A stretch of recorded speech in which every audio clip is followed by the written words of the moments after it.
Okay friends, હવે આપણે અહીંયા નેક્સ્ટ ટોપિક આપણો જોઈએ પરિભ્રમણ કરતા ઇલેક્ટ્રોનની ચુંબકીય ડાયપોલ મોમેન્ટ.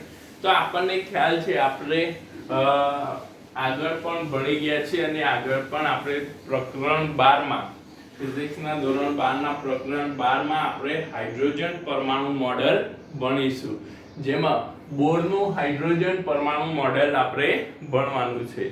એ જે બોરના હાઇડ્રોજન પરમાણુ મોડેલ છે, એ બોરના હાઇડ્રોજન પરમાણુ મોડેલમાં જે આપણને ચુંબકીય ડાયપોલ મોમેન્ટ મળે છે એની થોડી ઘણી વાત આપણે અહીંયા કરીશું કે ભાઈ બોરનું મોડેલ શું છે, એ બધી વસ્તુઓ આપણે 12મા પ્રકરણમાં ડિટેલમાં ભણીશું. અહીંયા આપણો મેઇન પર્પસ જે છે, આપણો મેઇન ફોકસ છે કે ભાઈ જે આ ઇલેક્ટ્રોન પરમાણુમાં ન્યુક્લિયસની આજુબાજુ ભ્રમણ કરે છે, એ ભ્રમણના કારણે મળતી ચુંબકીય ડાયપોલ મોમેન્ટ, મતલબ કે ચુંબકીય ચાર્જ માત્રા મેળવવાનો છે.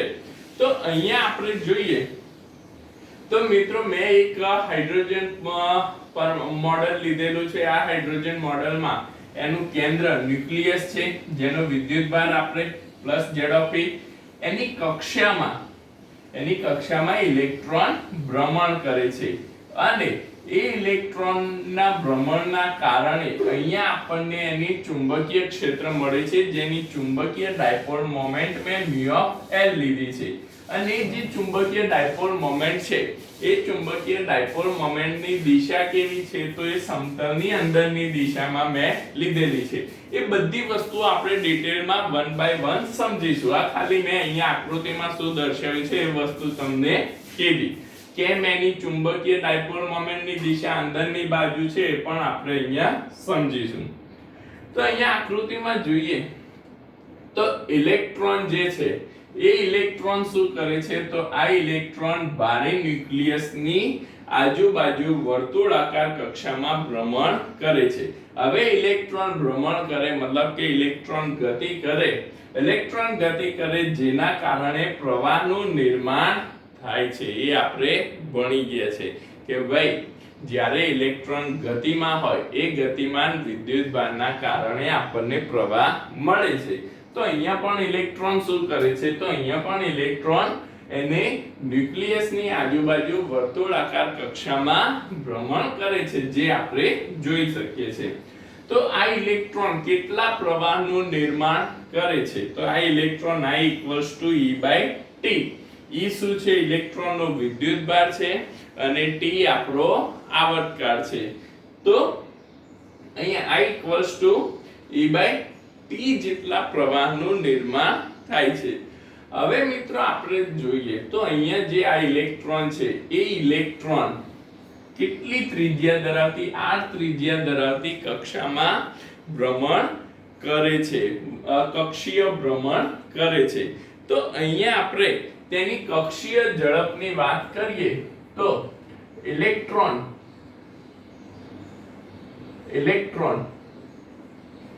r કક્ષીય ત્રિજ્યા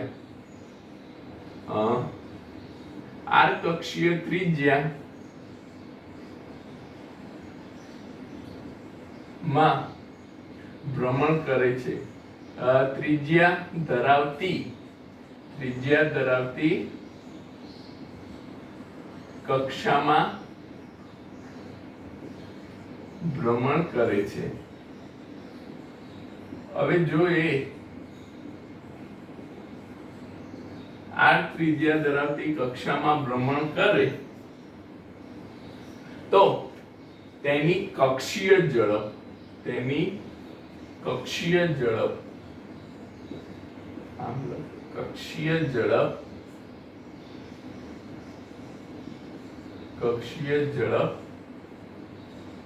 v આપણે લઈએ, કક્ષીય ઝડપ લઈએ તો v બરાબર શું થશે, તો કક્ષીય ઝડપ મિત્રો તમને ખ્યાલ છે, તો v બરાબર 2πr. ત્રિજ્યા કેટલી, 2πr મતલબ એનો પરિઘ ભાગ્યા એ પરિઘમાં, મતલબ આ ત્રિજ્યા, તો આ એનો પરિઘ છે, આ જે કક્ષા છે એનો પરિઘ કેટલો થાય, 2πr. અને એમાં એક પરિભ્રમણ પૂર્ણ કરવા માટે લાગતો સમય કેટલો, તો આવર્તકાળ t જેટલો થાય છે, તો જેના પરથી મને t = 2πr/v મળી જાય, જ્યાં v શું છે, કક્ષીય ઝડપ છે. આને મિત્રો આપણે ઇક્વેશન 2 આપી દઈએ અને આને આપણે ઇક્વેશન 1 આપી દઈએ. હવે સમીકરણ 1 માં સમીકરણ 2 ની કિંમત મૂકતા, તો જો આપણે અહીંયા સમીકરણ 1 માં સમીકરણ 2 ની કિંમત મૂકીએ તો આપણને અહીંયા શું મળશે, પ્રવાહ I. તો સમીકરણ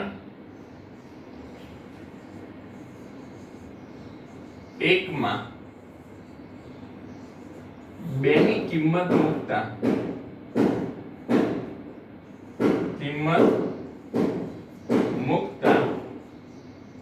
I બરાબર E/t છે, તો t ની જગ્યાએ આપણે 2πr/v મૂકીએ તો E * v / 2πr થશે. E * v / 2πr થશે.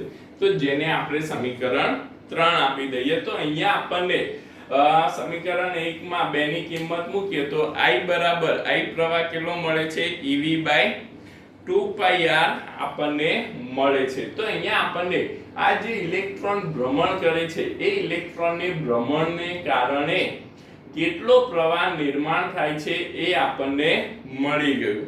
હવે આપણે આગળ જોઈએ મિત્રો, તો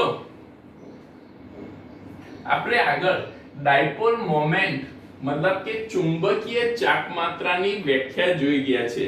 તો ચુંબકીય ચાકમાત્રાની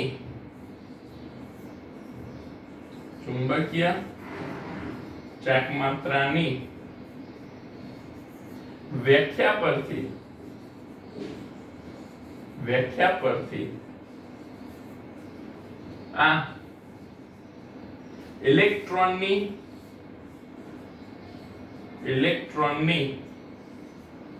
ડાયપોલ મોમેન્ટ કે ચુંબકીય ચાકમાત્રા, ડાયપોલ મોમેન્ટ એ ચુંબકીય ચાકમાત્રા છે.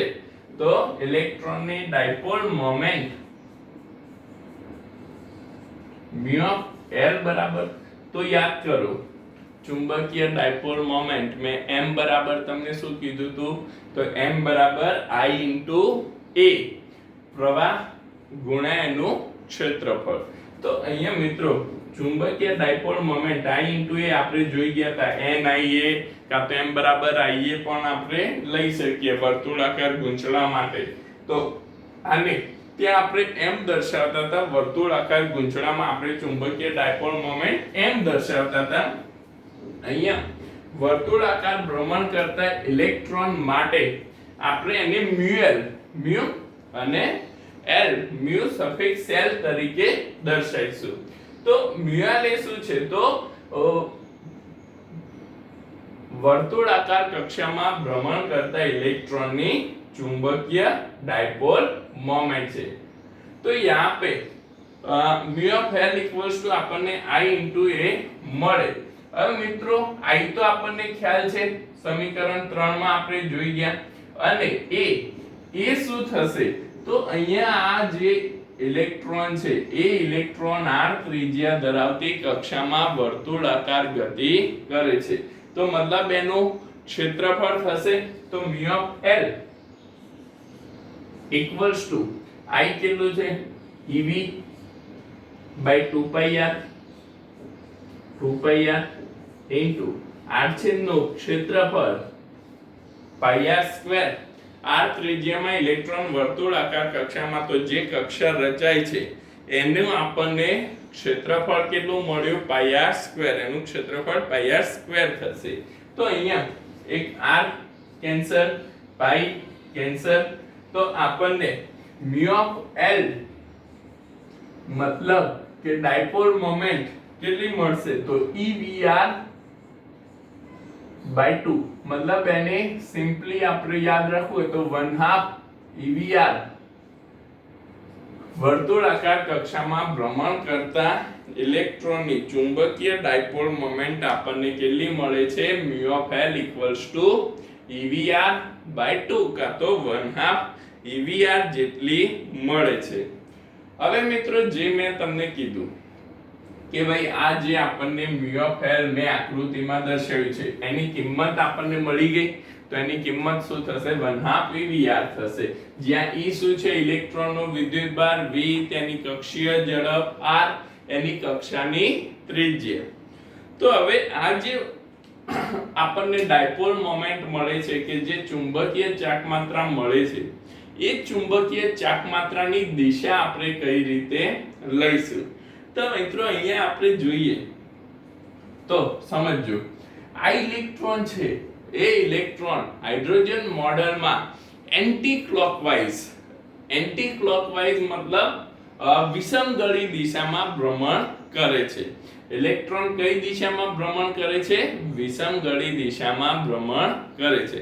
હવે જો ઇલેક્ટ્રોન વિષમગળી દિશામાં ભ્રમણ કરતો હોય તો એના કારણે રચાતો પ્રવાહ કેવો હશે? સમગળી દિશામાં, કારણ કે ઇલેક્ટ્રોનની ભ્રમણની વિરુદ્ધ દિશામાં પ્રવાહની દિશા હોય તો પ્રવાહ જે છે એ સમગળી દિશામાં આપણને મળે છે. હવે જો પ્રવાહ સમગળી દિશામાં હોય તો જમણા હાથના અંગૂઠાના નિયમ પરથી આપણી આંગળીઓ જે છે એ આંગળીઓ ક્યાં આવશે? તો પ્રવાહની દિશામાં. હવે જો આંગળીઓ પ્રવાહની દિશામાં હોય તો અંગૂઠો જે છે એ અંગૂઠાની દિશા આપણને એની ડાયપોલ મોમેન્ટની દિશા દર્શાવે છે. સમજો ફરીથી, ઇલેક્ટ્રોન છે એ વિષમગળી દિશામાં ભ્રમણ કરે છે. ઇલેક્ટ્રોન વિષમગળી દિશામાં ભ્રમણ કરતો હોય તો તેના કારણે જે પ્રવાહ રચાય છે એ પ્રવાહ કઈ દિશામાં રચાય છે? તો એ પ્રવાહ સમગળી દિશામાં રચાય છે. અને જો આપણે જમણા હાથના અંગૂઠાના નિયમનો ઉપયોગ કરીએ તો આંગળીઓ પ્રવાહની દિશામાં, તો અંગૂઠો આપણને એની ડાયપોલ મોમેન્ટની ચુંબકીય ડાયપોલ મોમેન્ટની દિશા દર્શાવશે. તો અહીંયા જો પ્રવાહ સમગળી દિશામાં રચાતો હોય તો આપણો અંગૂઠો કઈ દિશામાં? સમતલની અંદરની બાજુ છે, મતલબ કે ડાયપોલ મોમેન્ટની દિશા કેવી હશે? સમતલની અંદરની બાજુ આપણને મળે છે. તો આ વસ્તુ જે દિશા માટે છે એ તમારે ધ્યાનમાં રાખવાની છે કે કઈ દિશામાં મળે છે. તો અહીંયા આપણે જોઈએ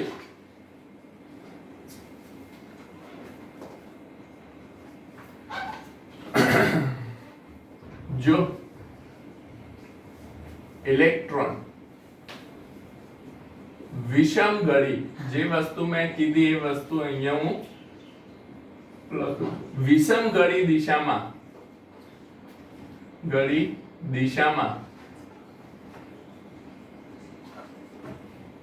ભ્રમણ કરતો હોય તો પ્રવાહ સમગળી દિશામાં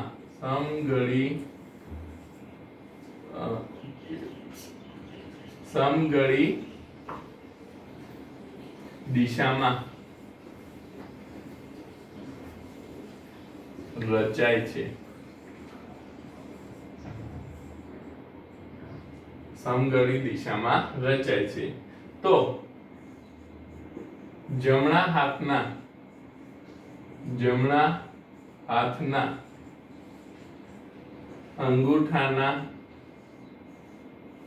અંગૂઠાના નિયમ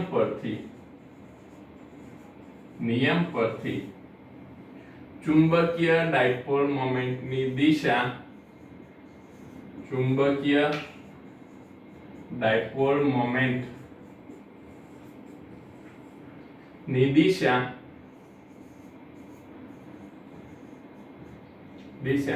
સમતલની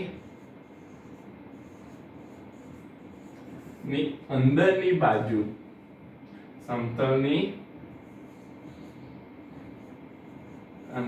બાજુ મળે છે. ક્યાં મળે છે આપણને? સમતલની અંદરની બાજુ એની દિશા મળે છે. ક્લિયર? એક વસ્તુ કે ભાઈ દિશા આપણને કઈ રીતે મળે છે એ વસ્તુ આપણે અહીંયા જોઈ. તો મિત્રો આટલી વસ્તુ હજી આપણું થિયરી ચાલુ છે. આટલી વસ્તુ તમે લખેલો તો આગળ આપણે જોઈએ.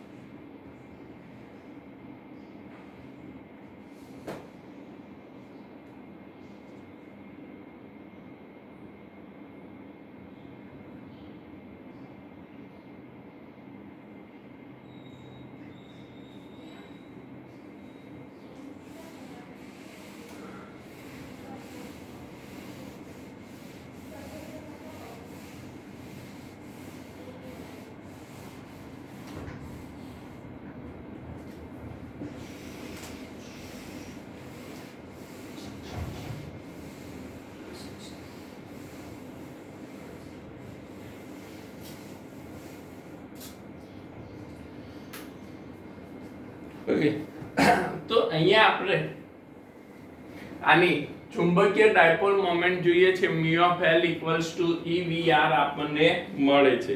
તો અહીંયા આ જે EVR છે ત્યાં ચુંબકીય ડાયપોલ મોમેન્ટ ને જો ચુંબકીય ડાયપોલ મોમેન્ટમાં અંશ અને છેદને ઇલેક્ટ્રોનના દળ દ્વારા ગુણવામાં આવે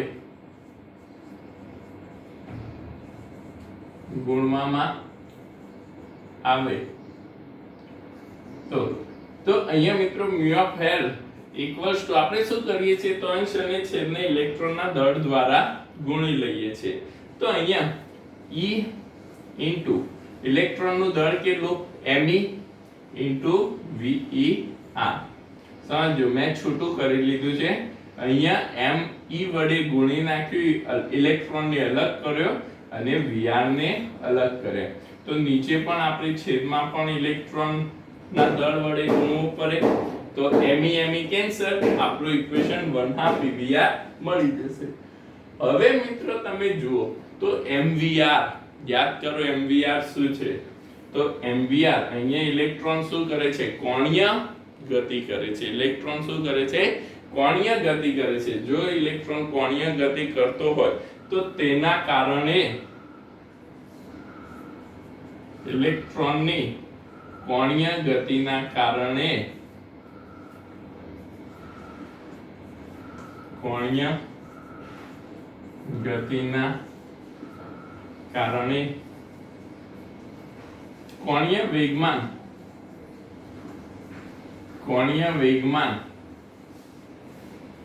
વેગમાન યાદ આવ્યું. L બરાબર શું થાય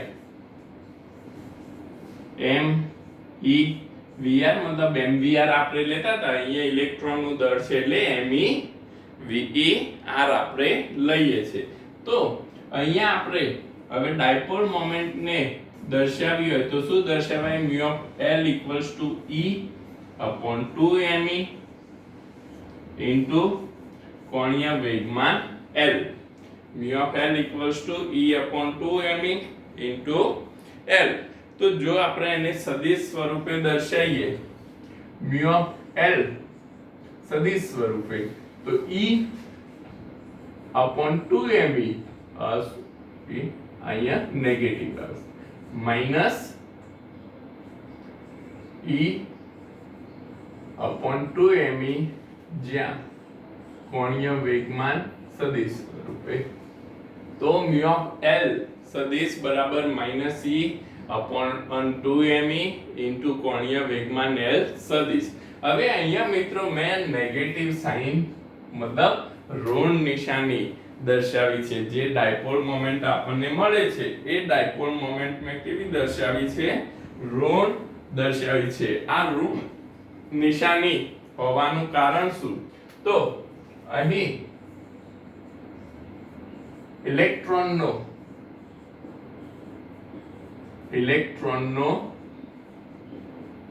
વિદ્યુતભાર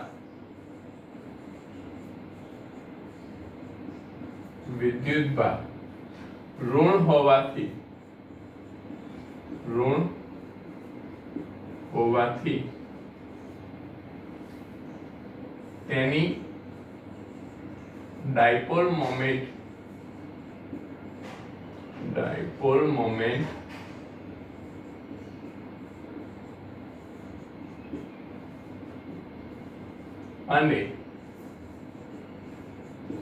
અને બીજું શું કોણીય વેગમાન પરસ્પર વિરુદ્ધ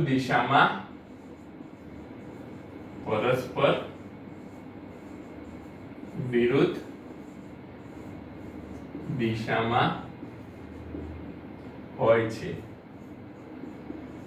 હવે મિત્રો ખ્યાલ આવ્યો કોણીય વેગમાન છે એ અને ડાયપોલ મોમેન્ટ બંને કેવી હોય ઋણ હોવાથી બંને કેવા મળે છે વિરુદ્ધ દિશામાં મળે છે એટલે આપણે એને શું દર્શાવીએ છે ઋણ તરીકે દર્શાવીએ છે અને જો અહીંયા ધન વિદ્યુતભાર હોય જો ધન વિદ્યુતભાર હોય ઇલેક્ટ્રોનની જગ્યાએ આપણે કોઈ ધન વિદ્યુતભાર લઈએ તો ધન વિદ્યુતભાર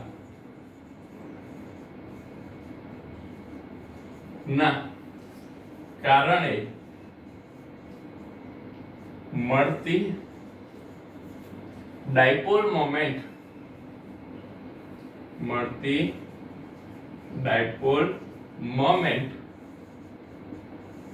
અને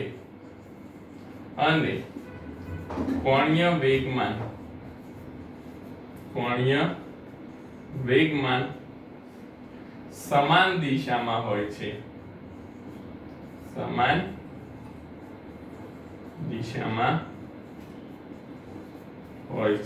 હવે જો બંને સમાન દિશામાં હોય તો આ શું થઈ જશે ધન થઈ જશે તો અહીંયા એક વસ્તુ આપણે ધ્યાનમાં રાખવાની છે કે જો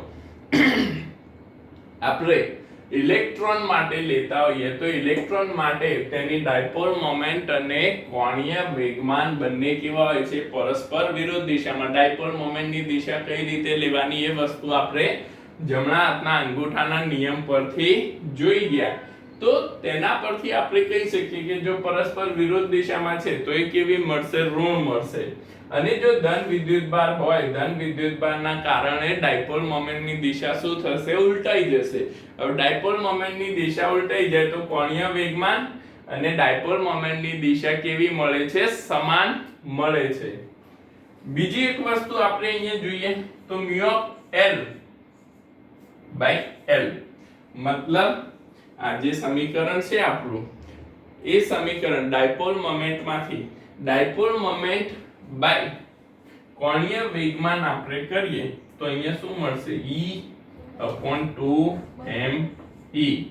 E/2me તો જે શું થશે તો જેને આપણે ગાયરોમેગ્નેટિક રેડિયસ કહીએ છીએ જેને આપણે શું કહીએ છીએ ગાયરોમેગ્નેટિક રેડિયસ કા તો ગાયરોમેગ્નેટિક રેશિયો જેને આપણે શું કહીએ છીએ ગાયરોમેગ્નેટિક રેશિયો ધ્યાનમાં રાખજો તો ગાયરોમેગ્નેટિક ગુણોત્તર જેને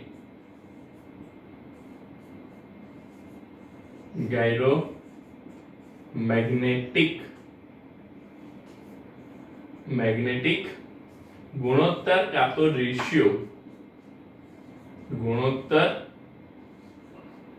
કહે છે જેને શું કહીએ છીએ આપણે μ ઓફ L બાય L ને આપણે શું કહીએ છીએ ગાયરોમેગ્નેટિક ગુણોત્તર કા તો ગાયરોમેગ્નેટિક રેશિયો હવે મિત્રો અહીંયા જોઈએ તો આ જે ગાયરોમેગ્નેટિક રેશિયો છે એ ગાયરોમેગ્નેટિક રેશિયોની કિંમત આપણને શું મળશે તો અહીંયા gyromagnetic ratio μ of L by L તમે સમજો તો μ ઓફ L બાય L આપણને શું મળે છે E/2me E એટલે શું થશે 1.6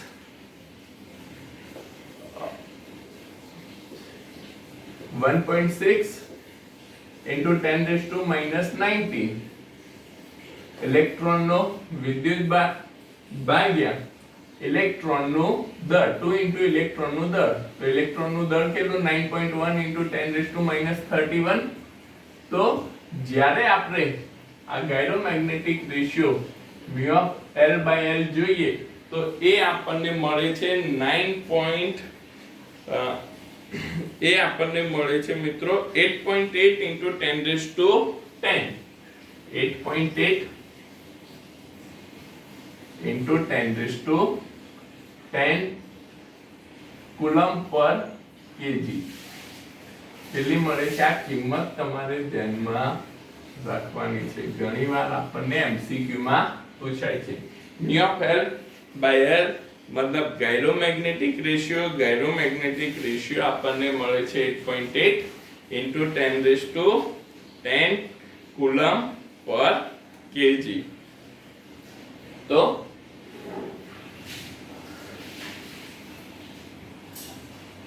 આટલું તમે નોટ ડાઉન કરી લો તો જેના પરથી આપણે હજી આગળ થોડું એનું બોર મોડેલ વિશે થોડું ડિસ્કશન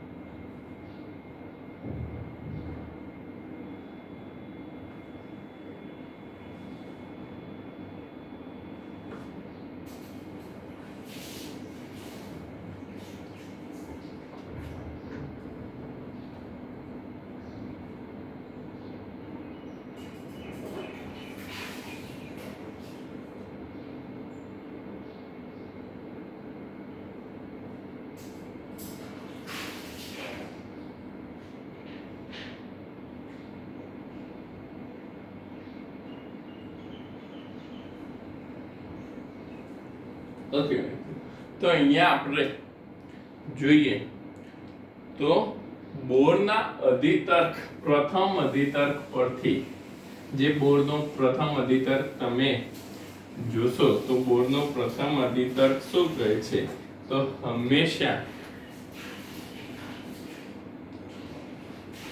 જે તેનું કોણીય વેગમાન છે એ તેનું કોણીય વેગમાન h/2π ના પૂર્ણ ગુણાંકમાં મળે છે h/2π ના શું મળે છે પૂર્ણ ગુણાંકમાં મળે છે एक्चुअली જો તમને એમ પૂછાય કે પરિભ્રમણ કરતા ઇલેક્ટ્રોનની ચુંબકીય ડાયપોલ મોમેન્ટ સમજાવો તો તમારે અહીંયા સુધી मतलब કે ગાયરોમેગ્નેટિક રેશિયો કે ગાયરોમેગ્નેટિક ગુણોત્તર સુધી સમજાવવાનું છે આનાથી આગળ થોડું આપણને ઇન્ફોર્મેશન આપેલી છે બોરના અધિતર્ક માટે ઓકે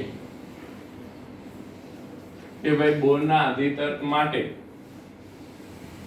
જે આનો જ આજ થિયરીનો ભાગ છે કે જે આપણને 12મા ચેપ્ટરમાં પણ ઉપયોગમાં આવવાનો છે એટલા માટે આપણે અહીંયા એને થોડું સમજી લઈએ તો બોરના અધિતર્ક પરથી આપણને બોર મેગ્નેટો मतलब કે બોરની ચુંબકીય ડાયપોલ મોમેન્ટ આપણે સમજવાની છે કે ભાઈ બોર મોડેલ છે હાઇડ્રોજન મોડેલ છે એ હાઇડ્રોજન મોડેલમાં આપણને એની ચુંબકીય લઘુત્તમ ચુંબકીય ડાયપોલ મોમેન્ટ કેટલી મળે છે તો બોરના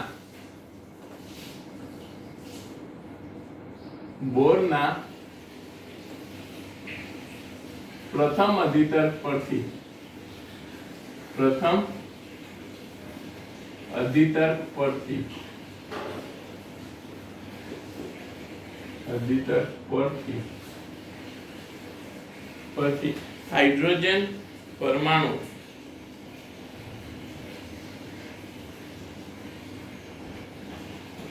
હાઇડ્રોજન પરમાણુ માટે પરથી હાઇડ્રોજન પરમાણુ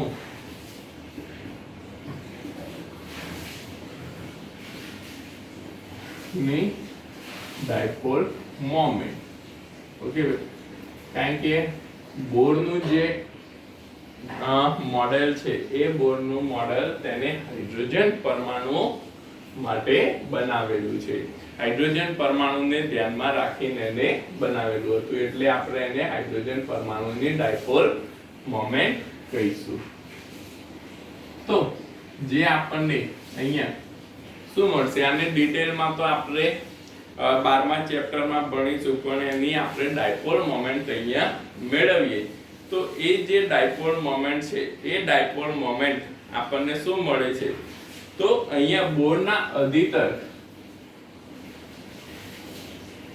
બોરના પ્રથમ અધિતર્ક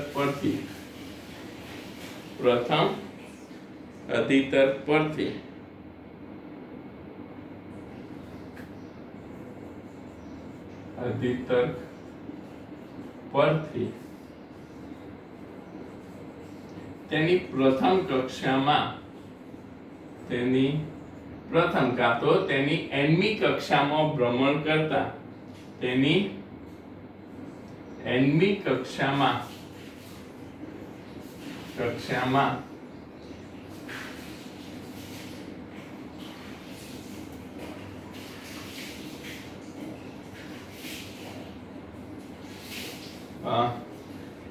પરથી તેની nમી કક્ષામાં કાતો તેની કક્ષામાં તેની કક્ષામાં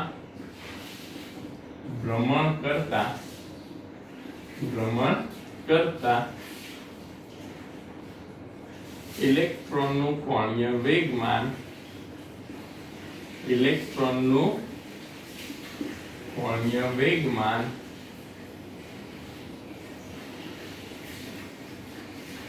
L બરાબર શું મળશે? L બરાબર n/h/2π મળશે. L બરાબર n into h/2π. તો n શું છે? તો પૂર્ણાંક સંખ્યા છે. પૂર્ણાંક સંખ્યા L શું છે? પૂર્ણાંક સંખ્યા મળે છે કે જે n ની કિંમત આપણે 1 2 3 4 5 up to n સુધી લઈ શકીએ છીએ. તો જેના પરથી આપણને જો h બરાબર h ની કિંમત આપણને ખ્યાલ છે h બરાબર 6.623 into 10⁻⁻34 625 minus 34 joule into second છે. joule into second છે. કેટલી છે? joule into second. તો h ની કિંમત આપણને ખબર છે, 2π આપણને ખ્યાલ છે, તો તેના પરથી આપણે તેનું કોણીય વેગમાન લઈ શકીએ છીએ. હવે આપણે આગળ જોઈ ગયા કે ભાઈ જો ડાયપોલ મોમેન્ટ છે એ ડાયપોલ મોમેન્ટ તો μ ઓફ L અહીંયા મિનિમમ એટલે આપણને શું લઘુત્તમ ડાયપોલ મોમેન્ટ ની વાત કરીએ છીએ.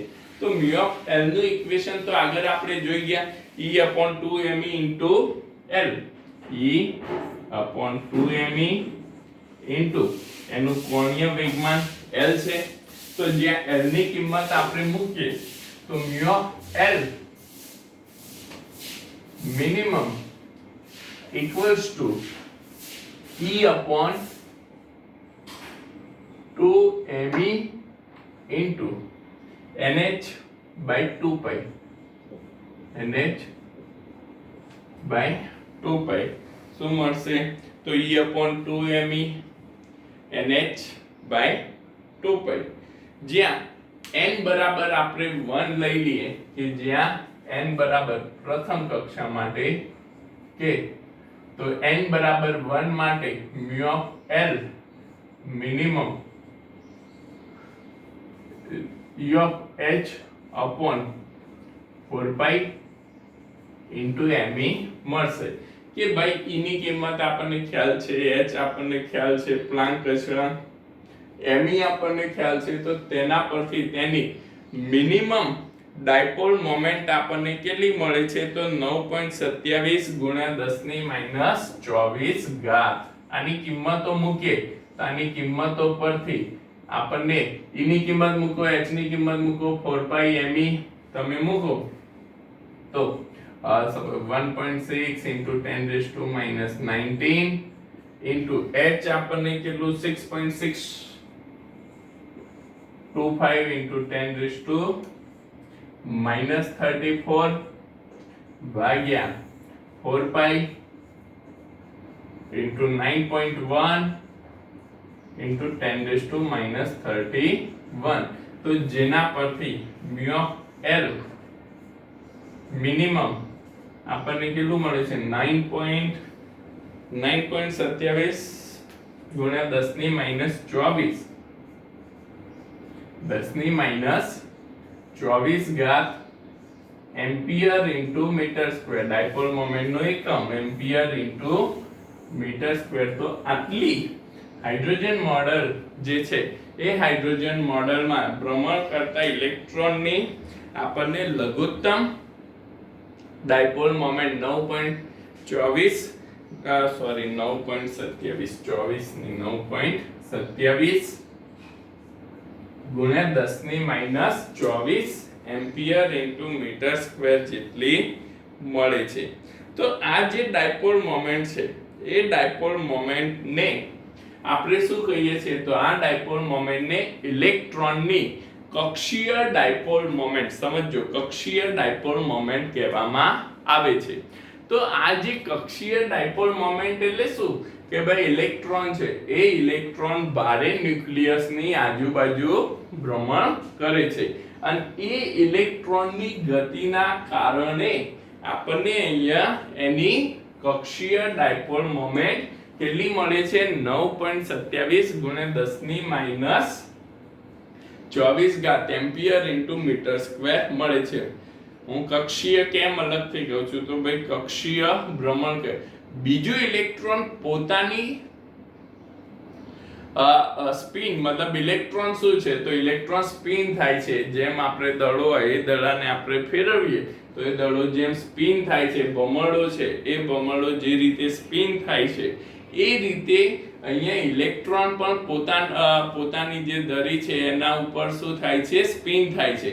પણ આ જે ઇલેક્ટ્રોનની જે ઇલેક્ટ્રોન સ્પિન થાય છે મતલબ કે તેના કારણે પણ અહીંયા આપણને કઈ ચુંબકીય ડાયપોલ મોમેન્ટ મળશે અને એ જે ચુંબકીય ડાયપોલ મોમેન્ટ છે એ ચુંબકીય ડાયપોલ મોમેન્ટ કેટલી હશે તો એ ચુંબકીય dipole moment 9.27 × 10⁻²4 ampere into metre square જેટલી જ મળે છે. તો એનો મતલબ શું થયું કે ભાઈ બંનેની ડાયપોલ મોમેન્ટ, એક તો ઇલેક્ટ્રોન જ્યારે કક્ષીય ભ્રમણ કરે તેના કારણે મળતી ડાયપોલ મોમેન્ટ અને બીજું ઇલેક્ટ્રોન જ્યારે સ્પિન થાય, મતલબ ઇલેક્ટ્રોન જે સ્પિન થાય છે એ સ્પિન થવાના કારણે પણ આપણને જે ડાયપોલ મોમેન્ટ મળે છે બંને કેવી છે, સમાન છે. પણ જે ઇલેક્ટ્રોન સ્પિન થવાની ઘટના છે જેમાં ઇલેક્ટ્રોન પોતાની ધરી ઉપર સ્પિન થતો નથી. ઇલેક્ટ્રોન કેવો રેન્ડમલી, મતલબ કોઈ પણ ધરીને લઈને એ સ્પિન થાય છે. તો તેના કારણે અહીંયા આપણે જે ઇલેક્ટ્રોનની કુલ ડાયપોલ મોમેન્ટ છે એ કુલ ડાયપોલ મોમેન્ટમાં ઇલેક્ટ્રોનની સ્પિનની ડાયપોલ મોમેન્ટનો ઉલ્લેખ કરતા નથી. આ ખાલી તમારી માહિતી માટે છે કે ભાઈ ઇલેક્ટ્રોન છે તો એની એક કક્ષીય ડાયપોલ મોમેન્ટ પણ હોય અને એક એની સ્પિન થવાના કારણે પણ આપણને ડાયપોલ મોમેન્ટ મળે છે. પણ સ્પિન થવા વાળી ડાયપોલ મોમેન્ટનો ઉલ્લેખ આપણે અહીંયા કરતા નથી. કેમ? કારણ કે ઇલેક્ટ્રોન પોતાની એક કક્ષા પર સ્પિન થતો નથી. તો આ થયું મિત્રો ઇલેક્ટ્રોન તેના ન્યુક્લિયસની આજુબાજુ ભ્રમણ કરતો હોય ત્યારે મળતી ડાયપોલ મોમેન્ટ છે. ઓકે, આજના દિવસ માટે આપણે આટલું રાખીશું. આના પરથી જે દાખલા છે એ આપણે આગળના ક્લાસમાં ડિસ્કસ કરીશું. ઓકે, તો આ વસ્તુ તમે નોટ ડાઉન કરી લો. ઘણીવાર આપણને એમ પૂછાય કે ભાઈ હાઇડ્રોજન મોડેલ માટે આપણને તેની કક્ષીય ડાયપોલ મોમેન્ટ મેળવો તો આપણે આ મેળવી શકીએ. Okay, thank you.